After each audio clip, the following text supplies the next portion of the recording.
დღეს 31 მარტია 1991 წლის 31 მარტს, ანუ ზუსტად 35 წლის წინ, აი ამ წუთას, რომელიც საათიც არის ახლა 12:09, უკვე იყო რიგები საარჩევნო უბნებთან ყველა ქალაქში, ყველა უბანში, ყველა რეგიონში, ყველა სოფელში. საქართველოს მოქალაქეები გავიდნენ რეფერენდუმზე და მოქალაქეების აბსოლუტურმა უმრავლესობამ კი არა, აი რაღაც 60%-მა, 67%, 88%-მა არა, 99%-მა დადებითი პასუხი გასცა უმნიშვნელოვანეს კითხვას ჩვენი ქვეყნისთვის, ჩვენი სახელმწიფოსთვის. კითხვა იყო ასეთი: გსურთ თუ არა საქართველოს დამოუკიდებლობის აღდგენა 1918 წლის 26 მაისის დამოუკიდებლობის აქტის საფუძველზე? და კიდევ ერთხელ გავიმეორებ, ეს ძალიან მნიშვნელოვანია. მთელ ტერიტორიაზე ჩატარდა ეს რეფერენდუმი, მათ შორის აფხაზეთში, უკვე შემდგომ რუსეთი რომ შეიჭრება იმ აფხაზეთში. სამხრეთ ოსეთი აღარ არსებობს, მაგრამ ასე ვიტყვით თქვენის ნებართვით, სამხრეთ ოსეთის ავტონომიურ ოლქში, ანუ სამაჩაბლოში, ცხინვალის რეგიონში. და ეს ძალიან მნიშვნელოვანია, მათ შორის აფხაზებმა და მათ შორის ოსებმა და ნებისმიერი ერის, ეროვნების წარმომადგენლებმა, ეთნიკური უმცირესობების წარმომადგენლებმაც, ქართველმა აზერბაიჯანელებმა, ქართველმა სომხებმა, სხვა ხალხების წარმომადგენლებმა დადებითი პასუხი გასცეს ამ ფუნდამენტურ კითხვას, რომელსაც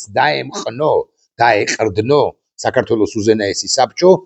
ამ გადაწყვეტილებას, ამ არჩევანს ქართველი ხალხისა, საქართველოს მოქალაქეებისა და 91 წლის 9 აპრილს აღდგა საქართველოს დამოუკიდებლობა. ძალიან მნიშვნელოვანია, რომ რეფერენდუმი, როგორც ასეთი, როგორც სამართლებრივი აქტი წინ უსწრებდა დამოუკიდებლობის აღდგენას 9 აპრილს. 9 აპრილს სწორედ 99 წლის 9 აპრილიდან 2 წელიწადში სიმბოლურად ზუსტად გამსახურდია იმ ხანად, ჯერაც არ იყო ის პრეზიდენტი, მას აირჩევენ პრეზიდენტად 26 მაისს, გამოაცხადა საქართველოს დამოუკიდებლობის აღდგენა, თქვა რომ წინაპართა სულები დაგვცქერიან ჩვენ და საქართველო მას შემდეგ აგე უკვე 35 წელიწადია მართლაც არის დამოუკიდებელი სახელმწიფო. რა საოცარი ისტორია, რა საოცარი თავგადასავალია, რომ ჩვენ მიუხედავად 1000 გვარი, მართლა 1000 გვარი და 1000 ნაირი შემოტევისა რუსეთის ფედერაციის მხრიდან, ჩვენ როგორღაც მაინც შევინარჩუნეთ ჩვენი სახელმწიფოებრიობა, ჩვენი დამოუკიდებლობა და ჩვენი თავისუფლება, რომელიც არც ერთ პერიოდში არ ყოფილა კარგ მდგომარეობაში, საუკეთესო მდგომარეობაში, არც გამსახურდიას დროს, არც შევარდნაძის დროს, არც სააკაშვილის დროს, არც ბიძინა ივანიშვილის დროს, იმიტომ რომ რუსეთი ყოველთვის ცდილობდა 91 წლის 9 აპრილიდან 31 მარტიდან როგორღაც მოეშანთა ეს ჩვენი დამოუკიდებლობა და ხანდახანზე ხშირად ახერხებდა კიდეც ამას პირველი ლახვარი საქართველოს დამოუკიდებლობას ჩასცა სწორედ რუსეთმა იმავე წლის დეკემბრის მიწურულს, ანუ დამოუკიდებლობა აღდგა 9 აპრილს. მთელი ხალხი არის ბედნიერი, მთელი ქვეყანა არის ბედნიერი, მაგრამ რუსეთი არ ისვენებს და 22 დეკემბერს 91 წელს იწყებს სახელმწიფო გადატრიალების ოპერაციას, რომელსაც წარმატებით აგვირგვინებს 92 წლის იანვარში, 92 წლის დასაწყისში, სხვათა შორის, ესეც მნიშვნელოვანია, რომ აგვირგვინებს და თავად თითქოს არ ჩანს, აიარაღებს ქართველ ვითომ ოპოზიციონერებს, რეალურად კი ბანდიტებს, მათგან ზოგი სოცხალია ახლა და ზოგი აქტიურ პოლიტიკაშიც კია ფართო გაგებით, ოღონდ გვარებს თქვენის ნებართვით აღარ დავასახელებთ, აღარ გაგახსენებთ, იმიტომ რომ პრინციპული მნიშვნელობა ყოველ შემთხვევაში ამ ვიდეო ბლოგში მათ გვარებს, მათ ვინაობას, მათი ვინაობის გამხილას არ აქვს და 92 წლის 6 იანვარს ვიერ გამსახურდია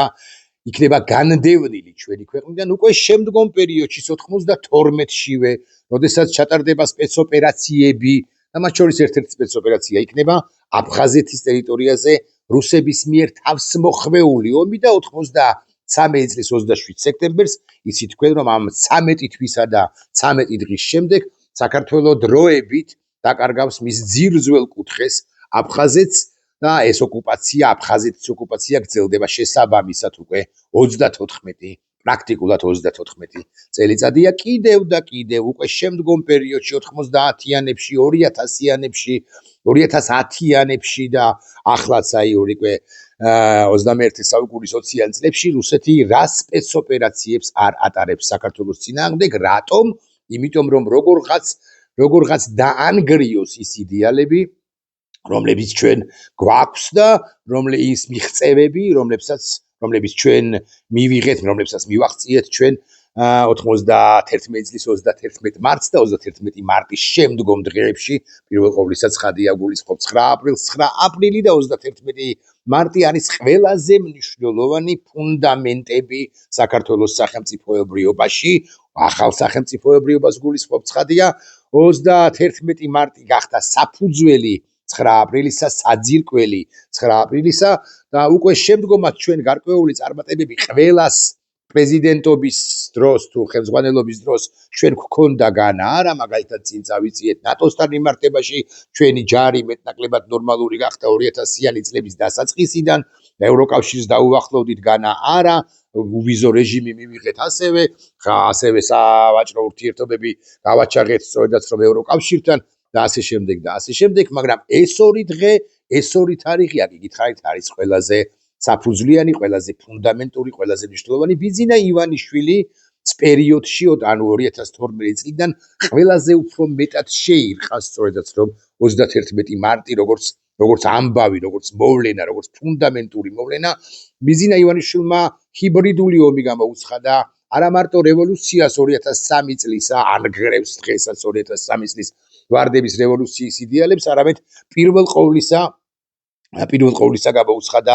ფუნდამენტური ბრძოლა, სამკვდრო ბრძოლა გამოუცხადა 31 მარტს და 31 მარტის იდეალებს. ბიძინა ივანიშვილი უტევს 9 აპრილს და 9 აპრილის იდეალებს, ანუ დამოუკიდებლობას და თუ თავდაპირველ წლებში 2012-ში, 13-ში, შესაძლოა 14-ში ეს ყველაფერი არ ჩანდა ისე როგორც ახლა ჩანს და როგორც ახლა თვალხილული, თვალნათელია, უკვე 2019-დან ჩემი აზრით შესაძლოა უფრო ადრინდელი პერიოდიდანაც 2016-დან და 19-დან 20-დან და 22-დან განსაკუთრებით კარგად გამოჩნდა რომ ბიძინა ივანიშვილი არაზვიად გამსახურდიას მიმდევარია თავისუფლების იდეის მცველია რეფერენდუმის შედეგების მცველია ქართული სახელმწიფოს შედეგების ქართული სახელმწიფოს მცველია ქართული სახელმწიფოს მიღწევების მცველია არამედ ის არის სწორედაც რომ ჰიბრიდული იარაღი მოშორილი საქართველოს წინააღმდეგ ჰიბრიდული იარაღი რუსეთის ხელში რომელიც ამ ფუნდამენტებს ამ საძირკველს ამ მიღწევებს რომლებსაც როგორღაც მივაღწიეთ როგორღაც გადავრჩით ამ 35 წლის განმავლობაში ანგრევს და არღრევს ყველაფრის სახელმწიფოებრიობიზაცია ხდება ანუ დეინსტიტუციონალიზაცია დესუვერენიზაცია დანგრევა რომ მე უკვე გარკვეული პერიოდის შემდეგ როცა სათანადო ვითარება შეიქმნება რუსეთისთვის ხელსაყრელი ვითარება შეიქმნება ყოველგვარი წინააღმდეგობის გარეშე შემოჯლიგინდეს რუსეთი ჩვენს ტერიტორიაზე შემოჯლიგინებაში მაინც და მაინც რუსთაველის გამზირზე თუ ვაჟა-ფშაველაძე თუ მელიქიშვილზე თუ ჭავჭავაძეზე ტანკების ჩაყენებას არ გულისხმობ უბრალოდ რუსული უნდა გახდეს მთლიანად ქართული სახელმწიფო ამასთან აღდგენის თავიდან დაბადების პერსპექტივის გარეშე ჩვენ იდენტობა უნდა წაგვერთვას ისეთიც კი ბიძინა ივანიშვილისა და რუსეთის ფსბ-ს გააზრებით, მოქმედებით, კონცეფციით, მოსაზრებით და პოზიციით ისეთი იდენტობაც კი უნდა წაგვერთვას, ის იდენტობაც კი რომელიც გარკვეულ შემთხვევებში ყალბია, გარკვეულ შემთხვევებში არ მოსაწონია, გარკვეულ შემთხვევებში თავს მოხვეულია, ზედაპირულია თუ გნებავთ ასე ვიტყვი, მაგრამ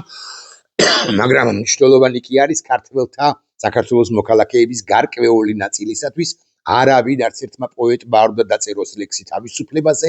არც ერთმა პოეტმა არ უნდა დაწეროს ლექსი ქართულ ენაზე, ქართულ სახელმწიფოზე, საქართველოს არ ვიცი თავისუფლებაზე, საქართველოს დამოუკიდებლობაზე, ბრძოლაზე როგორც ასეთი, არც ერთი ფილმი არ უნდა იყოს გადაღებული, არც ერთი სპექტაკლი არ უნდა იყოს დადგმული, არც ერთი ნახატი არ უნდა იყოს დახატული, არც ერთი საჯარო სპიკერი აუდიტორიებში თუ აუდიტორიების მიღმა არ უნდა არსებობდეს, რომელიც ილაპარაკებს იდეალებზე, ილაპარაკებს ნამდვილ ისტორიაზე, ილაპარაკებს თავისუფლებისთვის ბრძოლაზე, ილაპარაკებს გმირებზე, რომლებიც ყველა ეპოქაში, განსაკუთრებით რუსების 1801 წლიდან შემოსვლის შემდეგ ყოლია საქართველოს ყოველ 10 წელიწადში ერთხელ მეთქი ასე ვიტყვი, თუმცა შესაძლოა დიდ პერიოდს ვამბობ, ასე ვიტყვი ყოველ 3 წელიწადში, ყოველ 5 წელიწადში აუცილებლად ჩნდებოდა ხოლმე ერთი დიდი პიროვნება ჩვენს სინამდვილეში, ქართულ სინამდვილეში, რომელიც წერდა ოქროს ასოებით საკუთარ გვარს და სახელს, რასაკვირველია ამ ისტორიაში და წერდა საქართველოს ისტორიასაც, ესეც ძალიან მნიშვნელოვანია. ბიზინა ივანიშვილი ამას ანგრევს, რომ ვიცოდეთ პირველ ყოვლისა, რომ ჩვენ 40 წლის შემდეგ პირობითად რასაკვირველია 35, 50 თუ 70 წლის შემდეგ არც ერთი ჩვენგანი ცოცხალი რომ არ იქნება და არც ივანიშვილი როცა არ იქნება ცოცხალი 70 წლის შემდეგ პირობითად უკვე შემდგომ თაობებს, შემდგომ ივანიშვილებს, შემდგომ ტაბლიაშვილებს, შემდგომ კაპანაძეებს, შემდგომ ნებისმიერი გვარის წარმომადგენელს არ ჰქონდეს იმედი და შესაძლებლობა და უნარი, რომ გაილაშქროს რუსეთის იმპერიის წინააღმდეგ. რასაკვირველი ეს არის ბიზნესი ჩუმი ჩანაფიქრი, აი ჩემი ჩუმი ჩანაფიქრიო, ასე რომ ამბობდნენ ხოლმე ბალღობისას, ბავშვობისას, ეს ყველაფერი არ გამოუვა ბიზნა ივანიშვილს, იმიტომ კი არა რომ ძალისხმევას დაიშურებს, არა და აკლებს დაიშურებს, არამედ იმიტომ რომ გლობალურად საშუალოვადიან და გრძელვადიან მით უფრო პერსპექტივაში რუსეთი როგორც იმპერია ინგრევა და ახდება ზვიად გამსახურდიას და მანამდე მერაბ კოსტავას, აი მანამდე 89 წლის ოქტომბრის 13-ში მოკლული მერაბ კოსტავას საუკუნო ოცნება რუსეთის დანგრევის თაობაზე და არა მხოლოდ მერაბ კოსტავასი, არა მხოლოდ ზვიად გამსახურდიასი, ზვიად გამსახურდია მაინც თავარ შემოქმედია საქართველოს დამოუკიდებლობის აღდგენისა 91 წლის 9 აპრილს, თუმცა მერაბ კოსტავამაც უზარმაზარი წვლილი შეიტანა დამოუკიდებლობის აღდგენაში და ხალხის გამოღვიძებაში ასევე არ შემიძლია არ ვახსენო მინიმუმ 2, 3 4 შესაძლოა მეტი პირიც კი, ვინც ასევე უზარმაზარი წვლილი შეიტანა დამოუკიდებლობაში, ბევრი მათგანი, ან ზოგი მათგანი დამოუკიდებლობის აღდგენის დეკლარაციაზე ხელმომწერი სულაც არ არის, მაგრამ მათი არხსენებაც არ შეიძლება, მე მინდა პატივი პატივისცემა დაუდასტურო ოჯახებს, მათ ოჯახებს და ვახსენო კი ეს ადამიანები, მაგალითად განმანათლებელი აკაკი ბაქრაძე, მაგალითად ფილოსოფოსი ნოდარ დათაძე, მაგალითად ახლახან გარდაცვლილი, მაგალითად ირაკლი შენგელაია, მაგალითად ის პირები, რომლებიც ცოცხლები არიან და ზოგი მათგანი მართლაც არ არის ხელმომწერი დამოუკიდებლობის